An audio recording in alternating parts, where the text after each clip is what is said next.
Bonjour à tous, c'est Elisabeth, j'espère que vous allez bien.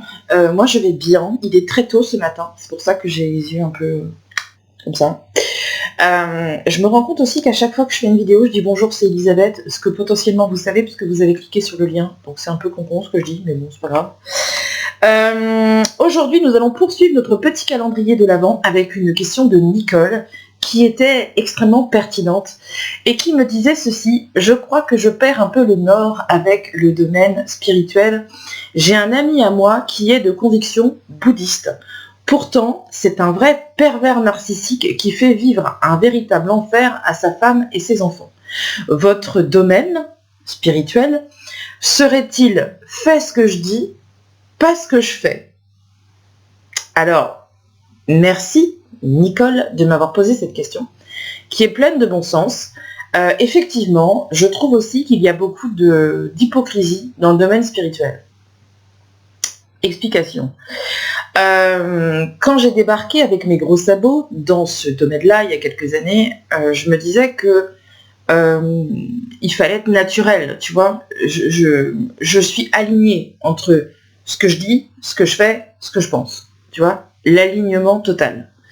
Mais je me suis rendu compte, effectivement, au fil des rencontres, que beaucoup de personnes utilisent, entre guillemets, et attention, c'est mon avis, n'allez pas non plus me jeter la pierre, mais je pense qu'il y a une espèce d'hypocrisie dans le domaine spirituel où on a l'impression que tous les gens qui sont là-dedans, ils sont bienveillants, ils sont gentils, ils sont tous dans l'amour, ils sont tous dans le partage, ils sont tous végétariens, ils mangent des graines, ils portent des sarouels, ils ont les cheveux blancs, ils portent des tongs toute l'année. Tu vois, il y a un espèce de mensonge en fait autour de ça. Et du coup, je pense que le domaine spirituel est vite fait assimilé à ce qu'il n'est pas. C'est ça que je trouve dommage. Parce que concrètement, dans le domaine spirituel, il y a une concurrence féroce. Ah, les gens, ils ont une... Ah ouais, si. Faut pas me... je suis dedans, donc je sais. Quand même. Il y a une espèce de concurrence à la course au meilleur, en fait. Il faut être le meilleur voyant, il faut être le meilleur médium, il faut être le meilleur machin. Donc il y a une concurrence quand même assez féroce entre les praticiens.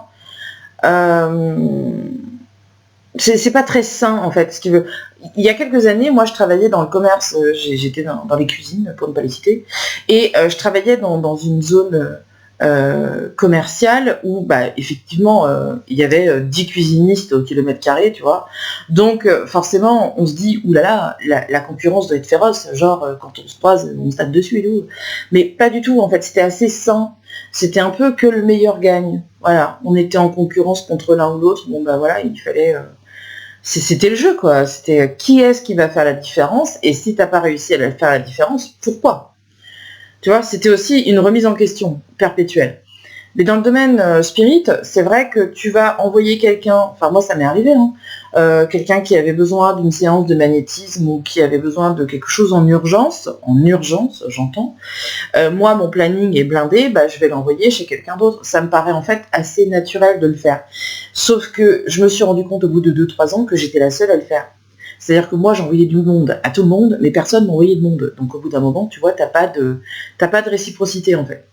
Donc tu peux envoyer du monde à quelqu'un, il va même pas t'envoyer un mec pour te dire merci, c'est niette, il n'y a pas de sympathie, il n'y a rien du tout. Le plus flagrant, j'ai du mal à dire ça, le plus flagrant, c'est quand tu fais comment ça s'appelle, des salons, tu sais, bien-être, ésotérique, etc., où là, tu te dis, tu vas rencontrer des gens. Ouais, tu vas rencontrer des praticiens, tu vas pouvoir échanger avec eux, voilà quoi, tu vois, il y a un vrai truc quoi. En fait, pas du tout. Parce que c'est pas du tout dans l'aspect sympathie qui me convient, tu vois. Moi, je suis un peu la fille sympa, on boit tous un verre ensemble, tu vois, tu fais quoi dans la vie, enfin, tu vois, on parle, quoi. Je suis beaucoup dans l'échange, peut-être trop, certainement. Et du coup, je me suis heurtée à un mur, tu vois. L'aspect vraiment sympathie, partage, on va tous manger ensemble, on va faire un truc et tout. Mais pas du tout. Pas du tout. Donc c'est vrai que j'en ai fait qu'un seul, j'ai été assez déçue par l'aspect sympathie. Alors après, bien sûr, j'ai eu du contact et tout ça. Le bilan pour moi était très positif hein, sur le plan, on va dire, commercial.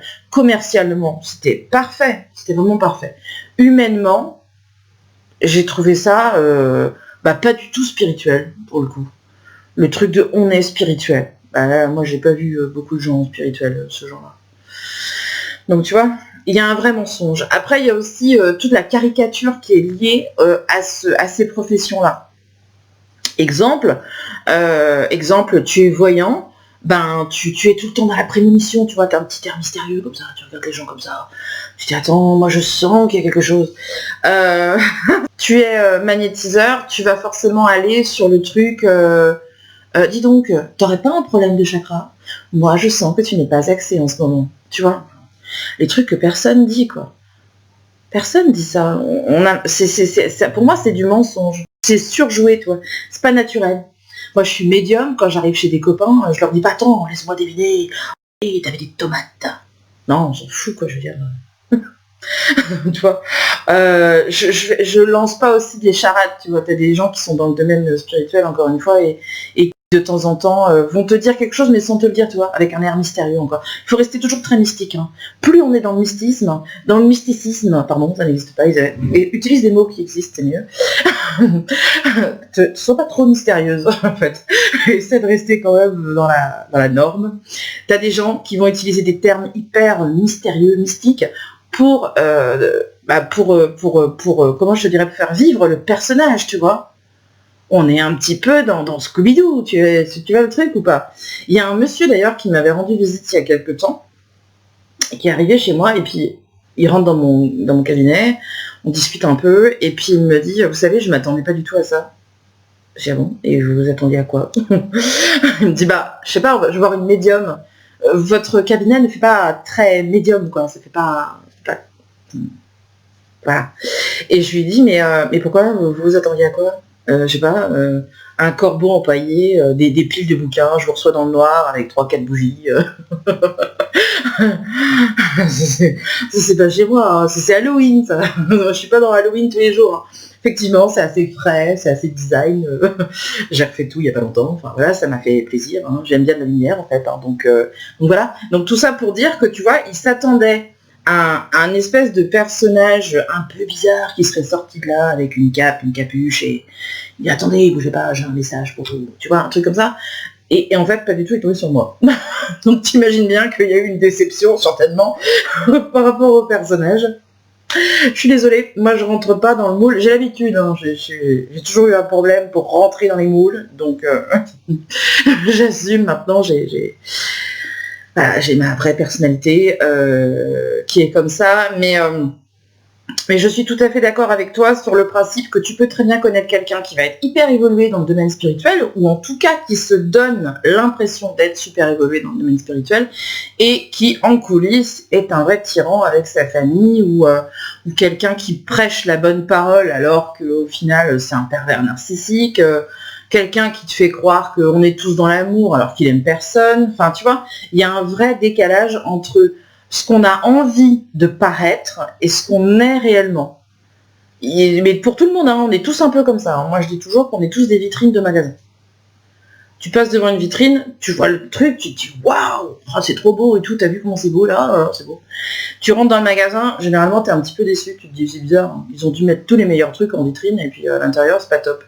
Et parfois quand tu vas à l'arrière-boutique, c'est carrément dégueulasse. Et là tu te dis non mais en fait c'est pas possible quoi. Je pense qu'on est tous un peu comme ça. Donc t'as des vitrines qui sont vraiment très attirantes et tu te dis waouh, c'est des gens formidables, et puis quand tu passes derrière, tu connais un peu mieux la personne, tu te rends compte qu'en fait c'est pas du tout le cas.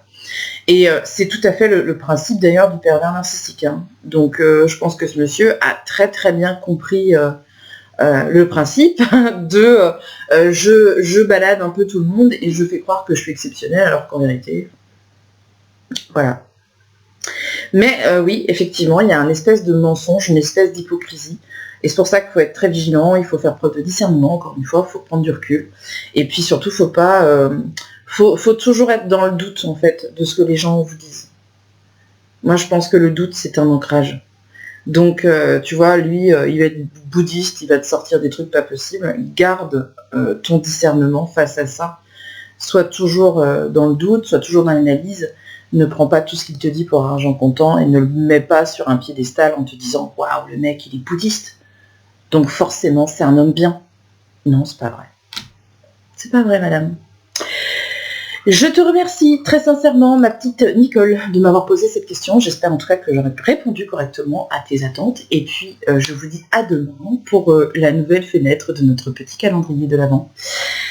Très bonne journée à tous. À demain. Salut.